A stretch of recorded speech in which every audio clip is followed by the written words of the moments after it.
অর্থাৎ কার্পণ্যজনিত কার্পণ্যজনিত স্বভাবের কারণে আমি এখন কিং কর্তব্য বিমূঢ় হয়েছি, আমার কর্তব্য সম্বন্ধে বিভ্রান্ত হয়েছি। ফ্যানের থেকে তারটা সরিয়ে দিই।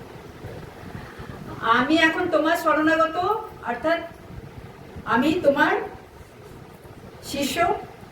এবার তুমি আমাকে বলো যে আমি কেন কি করব। অর্থাৎ ভাই বন্ধু যে সম্পর্কটা, ভগ্নিপতি, অর্থাৎ অর্জুন ছিলেন কৃষ্ণের, এই সম্পর্কগুলো বাদ এখন এখন কি সম্পর্ক? এখন তুমি আমার গুরু, আমি তোমার শিষ্য। যতক্ষণ এই সম্পর্কটা না হয়, যতক্ষণ আমরা ভাবি ছেলে, ও আর কি জ্ঞান দেবে, ও ওর থেকে আমি মা, অহংকার হয়ে যায় নাকি? আবার যদি ভাই হয়, আমিও দাদা, ও ছোট, ও আমাকে কি জ্ঞান দেবে? হ্যাঁ, অহংকার, ইগো থাকে। যতক্ষণ সেই সম্পর্কটা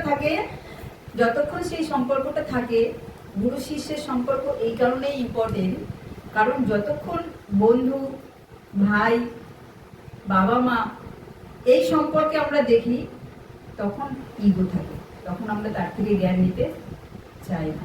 ও কি জ্ঞান দেবে, সবসময় দেখছি নাকি? তার থেকে আমরা জ্ঞান নিতে চাই না, আমাদের এই অহংকার কাজ করে। তাই অহংকার যদি হয়, মাথায় থাকে, আমাদের জ্ঞান পসিবল। তাই মাতা দেবহূতি কপিল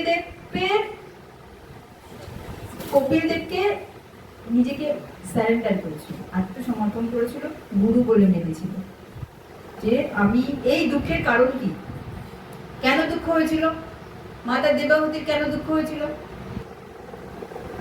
মেয়েদের জীবনে ইম্পর্টেন্ট কি? মেয়েদের শক্তি কি? স্বামী আর সন্তান।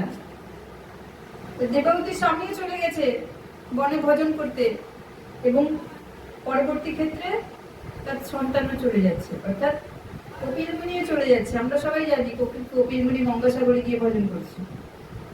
তো স্বামীও চলে গেছে এবং তার সন্তানও চলে যাচ্ছে।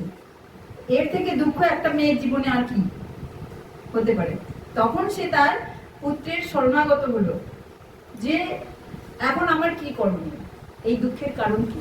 এর থেকে বেশি দুঃখ তো নেই, কারোর জীবনে স্বামীও নেই, সন্তানও নেই, তাহলে আমি এবার কি করব?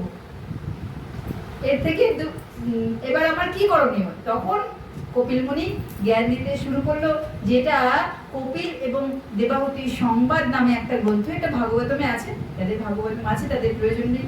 কপিল দেবাহুতি সংবাদ নামে একটা গ্রন্থই আছে, যে অ্যাকচুয়ালি দেবাহুতির পজিশনে আমরা সবাই আছি। কেন? একদিন আমাদের স্বামীও থাকবে না, আমাদের সন্তান মেয়ে হলে তার জামাইয়ের হয়ে যাবে, এবং তার ছেলে হলে তার বউয়ের হয়ে যাবে। তাহলে আমরা কি করব?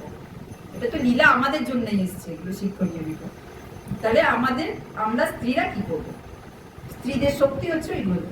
তখন কপিল মুনি ভগবান বলছেন যে এই যত দুঃখ আছে তার কারণ হচ্ছে বন্ধন, তার কারণ হচ্ছে দুঃখের কারণ হচ্ছে বন্ধন।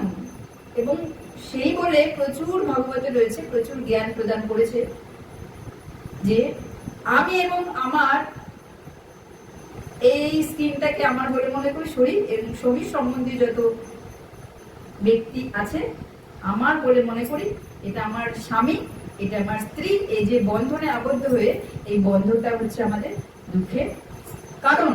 এবং এর থেকে মুক্তি পেতে হলে কি করতে হবে, খুব সুন্দরভাবে এক্সপ্লেন রয়েছে ভাগবতমে।